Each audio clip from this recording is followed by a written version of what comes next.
Buenas tardes, hermanos. Los saludo en nombre del Señor. Feliz de poder compartir con ustedes un nuevo episodio de esta serie de videos sobre la epístola a los romanos. El día de hoy estudiaremos entonces el capítulo número 13 de la epístola a los romanos. Hasta ahora, Pablo ha llamado a los cristianos, a nosotros, a presentar nuestras vidas como sacrificio a Dios. Ya ha estipulado la manera de llegar a hacer esto, que es renovar nuestro entendimiento para experimentar su voluntad, que es agradable y perfecta. Producto de esta renovación de nuestro entendimiento, nuestra manera de percibir y relacionarnos con nuestro entorno cambia. En primer lugar, nuestra relación con Dios. Luego de esto, con nuestros hermanos en la fe. En tercer lugar, el cambio se hace extensivo a los desconocidos, inclusive a los enemigos. Ahora en el capítulo 13 Pablo se refiere a que este cambio, que abarca la totalidad de facetas de nuestra vida, ahora en términos de nuestra relación con la autoridad. ¿Ya? Leamos entonces Romanos capítulo 13. La palabra del Señor dice así: Toda alma se someta a las potestades superiores, porque no hay potestad sino de Dios, y las que son de Dios son ordenadas. Así que el que se opone a la potestad, a la ordenación de Dios resiste, y los que resisten, ellos mismos ganan condenación para sí. Porque los magistrados no son para temor al que hace bien, al que bien hace, sino al malo. ¿Quieres pues no temer la potestad? Haz lo bueno y tendrás alabanza de ella, porque es ministro de Dios para tu bien. Mas si hicieres lo malo, teme, porque no en vano lleva el cuchillo, porque es ministro de Dios, vengador para castigo al que hace lo malo. Por lo cual es necesario que le estéis sujetos, no solamente por la ira, mas aún por la conciencia. Porque por esto pagáis también los tributos, porque son ministros de Dios que sirven a esto mismo. Pagad a todos lo que debéis, al que tributo, tributo, al que pecho, pecho, al que temor, temor, al que honra, honra. No debáis a nadie nada, sino amaros unos a otros, porque el que ama al prójimo cumplió la ley. Porque no adulterarás, no matarás, no hurtarás, no dirás falso testimonio, no codiciarás, y si hay algún otro mandamiento, en esta sentencia se comprende sumariamente: amarás a tu prójimo como a ti mismo. La caridad no hace mal al prójimo, así que el cumplimiento de la ley es la caridad. Y esto conociendo el tiempo, que es ya hora de levantarnos del sueño, porque ahora nos está más cerca nuestra salud que cuando creímos. La noche ha pasado y ha llegado el día. Echemos pues las obras de las tinieblas y vistámonos las armas de luz. Andemos como de día, honestamente, no en glotonerías, borracheras, no en lechos y disoluciones, no en pendencias y envidia, más vestidos del Señor Jesucristo, y no hagáis caso de la carne en sus deseos. Que el Señor bendiga su santa palabra. Si consideramos el capítulo 13, es necesario reflexionar antes de comenzar sobre mucha disyuntiva que hay en cuanto al capítulo 13, los primeros 7 versículos específicamente. En cuanto a este capítulo, muchos, quizás producto de la ignorancia o incluso a la intención de adaptar la Biblia a sus propias ideas humanas, torciéndola, han señalado que este capítulo, específicamente los primeros 7 versículos referente a las autoridades, es un paréntesis de Pablo sin relación con el texto previo o el texto siguiente, o inclusive una añadidura posterior por parte de algún seguidor de Pablo. Según esto, veamos algunos puntos que respaldan la coherencia dentro del contexto de este pasaje, ¿ya? O sea, que este pasaje realmente es inspirado divinamente y es parte de esta epístola en el capítulo 13. En primer lugar, dentro de la actitud cristiana hacia su entorno, que ha sido la exhortación del último capítulo, la relación con la autoridad cobra un papel preponderante cuando consideramos que esta carta iba dirigida a la iglesia en Roma, corazón y centro del gobierno más grande del mundo en esos momentos. En segundo lugar, gran parte de los miembros de la iglesia en Roma eran judíos, y el sentido nacionalista preponderante en la nación judía podría llevar a la falsa idea de que el sometimiento a Cristo era contrario al sometimiento a las autoridades romanas sobre todo. Y esto podría incluso decantar a disturbios y finalmente en rebelión. En tercer lugar, Pablo ha señalado anteriormente que los cristianos no deben vengarse, al contrario, deben ser misericordiosos y confiar en el juicio de Dios.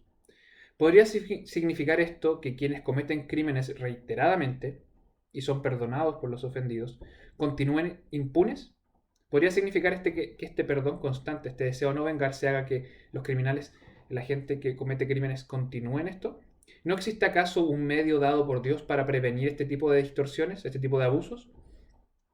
Y en cuarto lugar, con todo el análisis del contexto, el argumento más importante para considerar como inspirado divinamente esta sección es la concordancia del mensaje de Pablo con las palabras de Cristo en Marcos 12, que dice, y viniendo ellos le dicen los fariseos, Maestro, sabemos que eres hombre de verdad y que no te cuidas de nadie, porque no miras a la apariencia de hombres, antes con verdad enseñas el camino de Dios. ¿Es lícito dar tributo a César o no? ¿Daremos o no daremos? Entonces él, como entendía la hipocresía de ellos, les dijo, ¿por qué me tentáis? Traedme la moneda para que la vea. Y ellos se la trajeron y les dice, ¿cuya es esta imagen y esta inscripción? Y ellos le dijeron, de César. Y respondiendo Jesús les dijo, dad lo que es de César a César y lo que es de Dios a Dios. Considerando entonces estos 4 puntos, no queda lugar a duda de que estos primeros 7 versículos son parte de este capítulo, de esta epístola, entonces no hay problema para poder estudiarla dentro de su contexto. Procedamos entonces a estudiar verso a verso, que es lo que nos atañe en este tipo de estudio. En primer lugar, toda alma se somete a las potestades superiores, porque no hay potestad sino de Dios, y las que son de Dios son ordenadas. Consideremos por parte de este versículo. En primer lugar, Pablo se dirige a toda alma, hace un llamado a toda alma. Notemos la utilización de la palabra alma como un término común a todos los seres humanos, ¿ya? Entonces no es suficiente con decir toda persona, sino que utiliza una palabra que de por sí es algo muy íntimo, algo muy propio y que es común a todos los seres humanos, que es el alma. Entonces con toda el alma no se refiere a solo los más desvalidos o los más pobres, no es un llamado a ellos.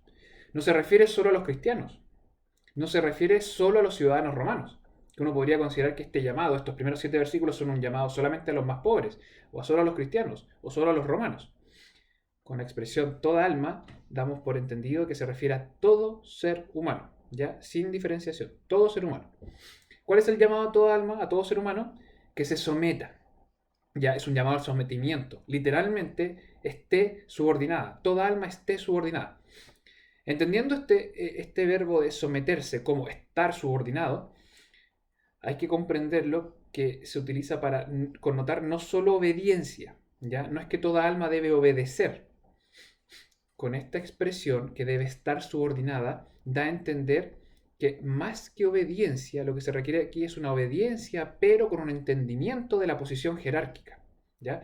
Entender que somos subordinados, ya que la autoridad es superior a nosotros, que tiene poder sobre nosotros, ¿ya? Toda alma comprenda que hay autoridades por sobre ella. No es un obedecimiento burdo, no es un sometimiento hipócrita, no es un sometimiento molesto, sino que es un sometimiento entendiendo de que somos subordinados y que nuestra autoridad es superior, ¿ya? ¿A qué debe someterse todo ser humano? Todo ser humano debe estar subordinado ¿a qué? A las potestades superiores, ¿ya? Literalmente a las autoridades superiores. Esto es todo lo que representa una autoridad. Según nuestro sistema de gobierno, podemos decir autoridades tangibles de gobierno, como son el Estado, el gobierno, los legisladores, los alcaldes, los ministros, los concejales, etcétera, etcétera, etcétera. Toda autoridad superior. Los tangibles de justicia, como son las Fuerzas Armadas, los jueces, los carabineros, etcétera, etcétera. Y en tercer lugar, los intangibles, ¿ya? Como muestra de autoridad, que son las leyes, los reglamentos, los decretos municipales, etcétera. Toda alma, todo ser humano debe estar subordinado, debe entender que está subordinado a una autoridad superior, ¿ya? Estado, gobierno, legisladores, fuerzas armadas, jueces, carabineros, militares, invisible inclusive como la ley, como los reglamentos, como los decretos municipales. Aunque no haya nadie que fiscalice, estamos subordinados a las leyes y debemos cumplirlas. Estamos subordinados a los reglamentos, a los decretos municipales. Muchas veces nos malacostumbramos a que si no nos están fiscalizando, si no se nos está viendo, cumplimos con este mandato, con el mandato que hace aquí Pablo. No es así, porque la autoridad a la cual estamos subordinados puede ser invisible, como lo es la ley. Entonces, si sabemos que no estamos cumpliendo la ley, estamos incumpliendo este mandato. ¿Por qué este sometimiento? ¿Por qué todo ser humano debe estar subordinado a las autoridades superiores? Porque no hay potestad sino de Dios, y las que son de Dios son ordenadas. Con esto Pablo no se refiere a que los gobernantes tengan alguna especie de poder divino, como así lo entendieron muchos reyes, que consideraban que gobernaban por derecho divino. A día de hoy, también algunos dictadores o más de algún presidente elegido democráticamente podrá sentir que tiene alguna especie de derecho divino. Pero la verdad es que estos versículos fueron utilizados en la Edad Media para realizar monarquías dinásticas, de padre a hijo sucesivamente, porque consideraban que tenían un poder divino. No es esto, a esto no se refiere Pablo. A lo que se refiere es que Dios mismo estableció el Estado como una medida de ordenar el funcionamiento humano y restringir la expansión del pecado, ¿ya? Así anulando la anarquía, ¿ya? Por eso estableció el Estado. Dios mismo estableció este sistema, ¿ya? Para ordenar, para promover la buena conducta y para castigar la maldad. ¿Ya? A esto se refiere Pablo, que el Señor estableció este orden, ¿ya? Más allá de la forma de gobierno. De la misma forma que estableció Dios el orden en la familia, de la misma forma que el Señor estableció el orden en la iglesia, Dios creó el Estado. Ya Dios creó el Estado para mantener un orden. Como les decía, más allá de la forma de gobierno, que no es nuestro tema ahora, ni tampoco lo era de Pablo. No esperemos descubrir en sus palabras una instigación a una forma de gobierno específica. No es su tema, ¿ya? Segundo versículo. Así que el que se opone a la potestad, a la ordenación de Dios resiste, y los que resisten, ellos mismos ganan condenación para sí. Con lo dicho en el primer versículo, ¿acaso se refiere Pablo a una obediencia sin límites, incluso cuando la autoridad entrara en conflicto con la ley de Dios? Por ningún motivo. Por ningún motivo. Pablo, conocedor del Antiguo Testamento, considera el testimonio de Daniel en esta exhortación ya. Él no la pasa por alto, la considera. Daniel, tanto él como sus compañeros, desobedecieron en casos puntuales a las autoridades al entrar sus mandatos en abierta contrariedad a la ley de Dios, ¿ya? En esos casos puntuales, Daniel y sus amigos desobedecieron a las autoridades. Aún más, consideremos las palabras de Pedro. Recuerden, en los Hechos, el libro de los Hechos, es menester obedecer a Dios antes que los hombres. Teniendo esto en consideración, entonces, con lo anterior, Pablo se está refiriendo al sometimiento a las autoridades que cumplen su deber, encomendado por Dios, de preservar el orden, promover la buena conducta y castigar el mal, ¿ya? Bajo la idea de un gobierno que cumple el deber encomendado por Dios, resistirse a la autoridad conlleva condenación, ¿ya? Resistirse a la autoridad conlleva condenación. En primer lugar, humana, bajo las leyes civiles, y en segundo lugar, condenación divina por desobedecer a Dios, ¿ya? En cambio, no en un funcionamiento normal donde el gobierno cumple con el mandato dado por Dios. Un gobierno corrupto, un gobierno impío que promueve la injusticia y castiga la bondad, resistirse a la autoridad podría conllevar a la condenación humana, ¿de acuerdo? Pero si se hace por obedecer a Dios antes que a los hombres, no produce condenación por parte de Dios. Al contrario, concede su favor. Ya hay que comprender las limitaciones de lo que nos habla aquí Pablo. Lo que habla no es absoluto, ¿ya? Depende de estas condiciones. Porque los magistrados no son para el temor al que hace bien, al que bien hace, sino al malo. ¿Quieres pues no temer la potestad? Haz lo bueno y tendrás alabanza de ella. El orden establecido por Dios es de un gobierno que, aunque impío, preserva el bien común. Por ende, en este orden, el que hace el bien no debe temer. Y el que debe tener miedo realmente de la autoridad es el criminal. Activamente, entonces, Pablo señala que lo que hay que hacer para con la autoridad es hacer lo bueno, ¿ya? O sea, obedecer la ley de Dios. Es eso, hacer lo bueno. La consecuencia será el favor de la autoridad, o cuando menos, la exención de medidas de castigo. ¿Ya? Hacer lo bueno es que no nos van a castigar, no vamos a temer de castigo. Por otro lado, la perversión de la autoridad al orden establecido por Dios existe, pero es la excepción. Una cosa es la inmoralidad, que es natural a un inconverso. No esperemos que un gobierno obedezca la moralidad total dada por Dios en sus mandamientos. Daniel era gobernador, tenía un cargo de preponderancia bajo el poder en Babilonia y posteriormente de Darío. No consideremos que había una moral cristiana esparcida por los gobernantes, pero las veces que desobedeció Daniel no fue por eso, sino que fue abierta contrariedad a la ley de Dios, ¿ya? Entonces, una cosa es la inmoralidad que es natural al inconverso, es natural de un gobierno que no es converso, y otra es promover ir contra Dios y condenar someternos a Él, ¿ya? Eso es otra cosa. Eso no es la inmoralidad natural de un inconverso, sino que es directamente promover ir contra Dios y condenar someternos a Él. Ese es otro tema. Pablo mismo ya había experimentado el castigo de la autoridad por someterse primeramente a Dios. Lo había experimentado varias veces. Pese a esto, Pablo las considera estas situaciones como una excepción, por la que la regla que nos está hablando acá, señalada en este capítulo, se reafirma. ¿Ya? Las excepciones que él ha vivido en carne propia existen, pero pese a eso las considera excepciones, no la regla. La regla es esto, lo que está conversando acá, el sometimiento a las autoridades. ¿Por qué es ministro de Dios? Cuarto versículo. ¿Por qué es ministro de Dios para tu bien? Mas si hicieres lo malo, teme, porque no en vano lleva el cuchillo, porque es ministro de Dios, vengador para castigo al que hace lo malo. El magistrado civil, en circunstancias normales, obedece al designio de Dios, promover el bien y recompensarlo. Este es el designio de Dios. El magistrado civil debe promover el bien y recompensarlo. Un cristiano que busca agradar a Dios recibirá el bien de la autoridad civil. ¿Ya? En circunstancias normales debe funcionar así. De hecho, Pablo a Timoteo le dice: por los reyes y por todos los que están en eminencia, para que vivamos quieta y reposadamente en toda piedad y honestidad. O sea que un cristiano, ante los ojos de la autoridad, puede vivir quieta y reposadamente en toda piedad y honestidad, porque si el cristiano es bueno, puede vivir bajo el bien de la autoridad, ¿ya? En cambio, el que hace lo malo debe temer, en primer lugar, por su conciencia, esto es, la sombra de la ley en su corazón. El que hace lo malo debe temer porque en el fondo sabe que está haciendo mal.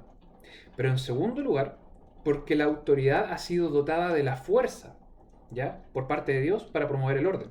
Dios ha provisto a la autoridad de medios de fuerza. Entonces, el que hace mal debe temer por su conciencia, pero en segundo lugar, por la fuerza, ¿ya? Efectivamente, el gobierno civil actúa como ministro de Dios al aplicar castigo sobre el que hace lo malo, ¿ya? Tiene fuerza, Dios lo dotó de fuerza a las autoridades para castigar el mal. Agrega, de hecho, Pablo más enfáticamente: no en vano lleva el cuchillo. La autoridad ha sido dotada de fuerza e inclusive de la medida capital para aplicar justicia. A través de todo el Nuevo Testamento, el cuchillo representa la idea de dar muerte, ¿ya? Según esto, entonces, debemos considerar lo siguiente. La ley del ojo por ojo en el Antiguo Testamento fue una medida gubernamental, nunca individual. Dios nunca ha promovido la venganza personal, al contrario. Por lo que aquí Pablo reafirma es lo mismo. La autoridad inclusive puede dar muerte si considera que así es justo, por lo que debemos esperar en ella y nunca aplicar justicia personal. Nunca. Continúa de esta manera. Versículo 5, por lo cual es necesario que le estéis sujetos, no solamente por la ira, más aún por la conciencia. Pablo ahora señala las razones para nuestra sujeción a las autoridades. En primer lugar, a la ira, es decir, al castigo. Debemos estar sujetos producto de la ira, del castigo potencial. La ira divina bajo circunstancias normales, donde el gobernante promueve el bien y castiga el mal, ¿ya? Entonces debemos temer a la ira divina, porque cuando desobedecemos a las autoridades estamos desobedeciendo a Dios, ¿ya? Y por otro lado, la ira de la autoridad civil, inclusive el cuchillo, o sea, la muerte. Debemos obedecerles por temor a la ira de Dios, y segundo, la ira de las autoridades civiles, inclusive la pena de muerte. En segundo lugar, y más importante aún, por la conciencia. Los creyentes sabemos que Dios quiere que nos sometamos a las autoridades, y más aún, las respetemos. Entonces, con dolor, debemos desobedecer cuando esto vaya en contra de la ley de Dios, pero nunca sin respeto o con violencia, ¿ya? Producto de la conciencia, por nuestro sometimiento a Dios en primer lugar. Agrega Pablo, porque por esto pagáis también los tributos, porque son ministros de Dios que sirven a esto mismo. Porque por esto pagáis también los tributos. Porque por esto, o sea, por la conciencia. El mismo tema del que está hablando en el versículo 5 dice por esto mismo. O sea, por la conciencia es que pagamos los tributos. Sabemos que los impuestos los pagamos y de esta manera la autoridad sustenta los gastos de mantener el orden público y la justicia. Por la conciencia. De hecho, Dios ha establecido el sistema de Estado y por consiguiente, bajo sometimiento nuestro, ha establecido que debemos sustentar los gastos en los que el Estado incurra. ¿Por qué? Porque ellos son ministros de Dios que sirven a esto mismo. Como ya hemos mencionado, en la medida que la autoridad castigue el mal y promueva el bien, actúan como ministros de Dios, ¿ya? Entonces debemos pagar los impuestos porque como ministros de Dios tienen gastos para nuestro bien final. De esta manera, deben recordar siempre la autoridad que los dineros que administran son del pueblo, o sea, son de propiedad pública, por lo que los gastos en los que incurran no pueden ser nunca para su goce personal. Nunca para su goce personal. Sobre esto demuestra un botón. Profetas menores, profetas mayores, todos de una u otra manera tuvieron la voz de Dios hacia las autoridades injustas y corruptas. Demuestra un botón, como les digo, Isaías capítulo 10. El juicio de Dios será sobre las autoridades corruptas, que mal utilizan los dineros, que oprimen al pobre. Isaías 10, primeros dos versículos. Hay con mayúsculas, hay de los que establecen leyes injustas y determinando prescriben tiranía, por apartar del juicio a los pobres y por quitar el derecho a los afligidos de mi pueblo, por despojar a las viudas y robar a los huérfanos. Hay de esas autoridades, hay de ellos, porque el castigo, como recibieron más autoridad, el Señor los puso en un papel preponderante, mayor será su castigo. Concluye entonces Pablo esta sección de este capítulo, versículo 7. Pagad a todos los que debéis, el que tributo, tributo, al que pecho, pecho, al que temor, temor, al que honra, honra. Pregunto yo entonces, ¿es el pagar impuestos algo opcional? No. Según lo expresa aquí Pablo, es una deuda contraída por ser nuestra autoridad. El que sea nuestra autoridad, los impuestos son una deuda que tenemos para con ellos. No pagarlos es no pagarle lo que le debemos. Justamente les debemos. Tanto los impuestos, que es una carga fija, como los aranceles, a lo que se refiere aquí Pablo de esta traducción como pecho, que es la carga variable sobre nuestra actividad. Por un lado, los impuestos son algo que pagamos fijo, pero los aranceles, según lo que se refiere acá en el término de esa época cuando Pablo escribió esta carta, los aranceles eran una carga variable sobre nuestra actividad. Si compramos más, si tenemos más cosas, los aranceles aumentaban. A día de hoy es algo parecido. Tanto los impuestos como los aranceles deben ser pagados a quien corresponda, porque es una deuda que tenemos con la autoridad, ¿ya? Es una deuda. Por otro lado, y más incisivo aún, ¿es el respeto a la autoridad algo opcional? No, no, queridos hermanos. El respeto a la autoridad no se gana. El respeto a la autoridad no se merece. El respeto a la autoridad es un derecho de la autoridad por ser autoridad, porque la potestad se las ha dado Dios, porque Dios pone y saca reyes. ¿Ya? El respeto se lo debemos, no deben ganárselo. Respeto le debemos, inclusive temor en el sentido jerárquico. Más aún, honor le debemos a nuestras autoridades. Pablo nos indica que no es suficiente con pagar nuestros impuestos de manera irrespetuosa. Así como, ya, toma, te pago estas cuestiones, pero tú eres un ladrón, tal por cual, llévatelo rapidito. No. Paga tus impuestos, pero debes hacerlo con honor. El honor que se merece por ser autoridad. Respeto le debemos a nuestras autoridades civiles. El gobierno, aun cuando no sea de nuestra preferencia, le debemos respeto. A nuestras fuerzas de orden, aun cuando su actuar sea injusto, inclusive criminal, su castigo por la justicia humana llegará. Y si no es así, queridos hermanos, será por parte de Dios finalmente su castigo. Pero igualmente les debemos respeto por ser autoridad. Sobre este punto consideremos algunas cosas importantes. Daniel, que desobedeció a la autoridad, ¿lo hizo acaso con falta de respeto, lenguaje grosero y violencia? No, no fue así. Tanto aún fue su respeto y su honor a la autoridad que su testimonio se ganó el favor de los gobernantes. Se ganó el favor de los gobernantes, pese a estar desobedeciéndolos. Se ganó el favor de los gobernantes. ¿Es entonces en nuestro debido respeto y honor un deber por sobre nuestra vida cristiana? O sea, el respeto y honor que le damos a las autoridades está por sobre los valores de que significan ser cristiano, a la imagen de Cristo. ¿Respetar acaso significa pasar por alto el pecado? Palabras de la epístola a los Hebreos, capítulo 12, versículo 14. Seguid la paz con todos. ¿Ya? Seguid la paz con todos. Perfecto. Sean respetuosos con la autoridad, mantengan el orden, porque le deben respeto. Pero continúa el versículo 14. Sigan la paz con todos y la santidad, sin la cual nadie verá a Dios. ¿Ya? la búsqueda de la paz nunca puede estar por sobre la búsqueda de santidad. La búsqueda de santidad es nuestro bien y búsqueda primaria. Para entender esto, consideremos el ejemplo, en primer lugar, de Juan el Bautista. Juan el Bautista buscaba la paz para con todos mientras sea posible, pero en primer lugar comprendía que debía buscar la santidad. Entonces, su deber primario era predicar el Evangelio para la gloria de Dios. Y le habló a Herodes, el rey. ¿Qué hizo? Lo acusó de su adulterio, le enrostró su pecado, ya, buscando la santidad como medio de evangelización. De hecho, Cristo mismo le habló a los fariseos, parte del grupo gobernante de Israel, ya componían el Sanedrín, componían este consejo que gobernaba. ¿Y qué les hizo? Los acusó, les enrostró su hipocresía, ¿ya? Considerando esto, entonces, debemos, es nuestro deber considerar el pecado de nuestras autoridades, siempre con respeto, siempre con el honor que se les debe, porque es necesario entender que el reconocimiento de pecado cumple un propósito, no es a nuestro arbitrio.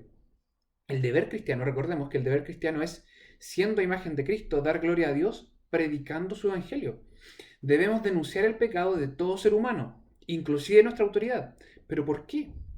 Porque estamos en búsqueda de su humillación ante Dios y que le reconozca como Salvador. No podemos esperar que reconozcan a Dios como su Salvador si no reconocen primero su pecado. Por eso enrostramos pecado, partiendo por nosotros mismos. La doctrina del conocimiento de pecado es primordial. Es necesario comprender que nuestro pecado nos hace indignos delante de Dios para buscarle como Salvador, ¿ya? Considerando entonces a las autoridades, la denuncia de pecado es en primer lugar como un medio evangelizador y como consecuencia en búsqueda de un gobernante más justo. Nunca, y lo repito hermanos, nunca es al revés. Nunca la denuncia de pecado es para un gobernante más justo a expensas de su sometimiento a Cristo como su Salvador. Esto es una consecuencia. Nuestra denuncia de pecado debe ser con ese sentido.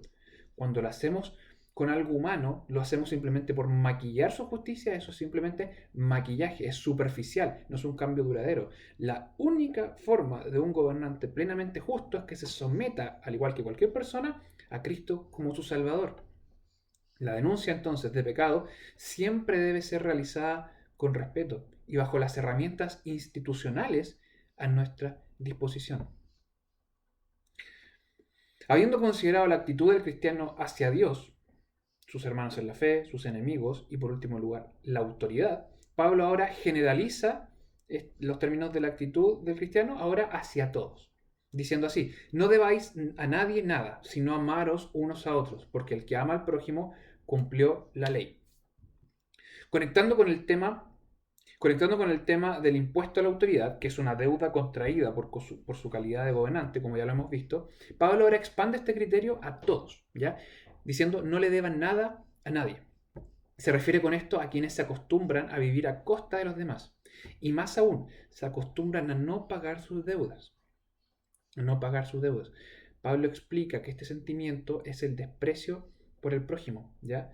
La actitud de no pagar las deudas es despreciar los derechos y la vida del otro.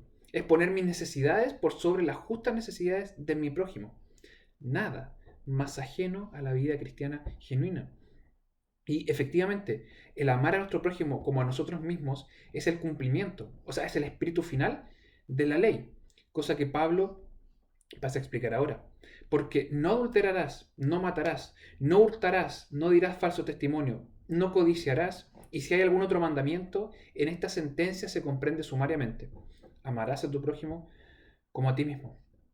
Como les decía, Pablo comienza con este conector que lo utiliza siempre, porque, o sea, complementando y expandiendo la idea anterior. Pablo nos explica cómo la segunda tabla de la ley, que es la referente hacia nuestro prójimo, se resume en amar a nuestro prójimo como a nosotros mismos. El carácter negativo de estos mandamientos se comprende en lo positivo del amor. Amarás a tu prójimo como a ti mismo. Por eso no adulterarás y conservarás el sagrado vínculo del matrimonio. Amarás a tu prójimo como a ti mismo. Por eso no matarás y lo ayudarás a preservar su vida. Amarás a tu prójimo como a ti mismo. Por eso no hurtarás y protegerás sus posesiones. Amarás a tu prójimo como a ti mismo. Por eso no dirás falso testimonio de él y buscarás siempre la verdad. Amarás a tu prójimo como a ti mismo. Por eso no codiciarás lo que le pertenece y te alegrarás inclusive de que le pertenezcan a él. Y cualquier otro mandamiento que exista comprende esta misma idea, el carácter positivo de amar a nuestro prójimo como a ti mismo. La caridad no hace mal al prójimo, así que el cumplimiento de la ley es la caridad. El amor cristiano, el que proviene de Dios, no hace mal al prójimo. Pocas cosas son más incompatibles con la vida cristiana que hacer el mal a nuestro prójimo. Hay que meterse muy bien eso en la cabeza. Pocas cosas son más incompatibles con ser cristianos que hacerle mal a nuestro prójimo. El amor es el evangelio mismo. El evangelio mismo se comprende en el amor y su ayo, que es la ley. ¿Ya? A eso se refiere Pablo, con la ley. La ley se cumple en el amor, pero finalmente la ley nos lleva a Cristo, el evangelio. El evangelio es de por sí amor. Por amor fuimos escogidos por Dios, por ninguna otra cosa. Por amor Cristo murió por nosotros. Por amor Dios lo resucitó de los muertos. El Espíritu Santo nos dota de amor como fruto de su regeneración en nosotros. Cumplimos los mandamientos de Dios por amor a Él. Y como consecuencia de esto, amamos a nuestro prójimo, porque por amor no podríamos hacer algo distinto. Por el amor que habita en nosotros no podríamos actuar distinto. Nos es natural amar a nuestro prójimo debido al amor que hemos sido dotados. Para ir concluyendo, Pablo se acerca al final diciendo, y esto conociendo el tiempo, que ya es hora de levantarnos del sueño, porque ahora nos está más cerca nuestra salud que cuando creímos. La noche ha pasado y ha llegado el día. Pablo comienza esta exhortación final diciendo, y esto conociendo el tiempo, o sea, amen a sus prójimos como ustedes mismos, no solo porque Dios lo manda, sino que más aún porque la venida del Señor está cerca. La venida del Señor, o sea, nuestra salud está más cerca. La noche ha pasado, ha llegado el día. Levantémonos de nuestro sueño. Pablo considera así la iglesia en Roma y muchas veces nos podría considerar igual a nosotros, como adormecidos, creyendo que el Señor nunca volverá. Escatimamos en buenas obras. No nos damos cuenta de lo importante que es. Las dejamos para después. Hacer el bien a nuestro prójimo lo dejamos para después, como si no fuera relevante, como si el Señor nunca fuera a volver. Con esto Pablo no quería decir que Cristo volvería mañana mismo, porque efectivamente no fue así. Con esto Pablo quiere decir que la venida del Señor estaba más cerca que cuando habían creído en Él inicialmente.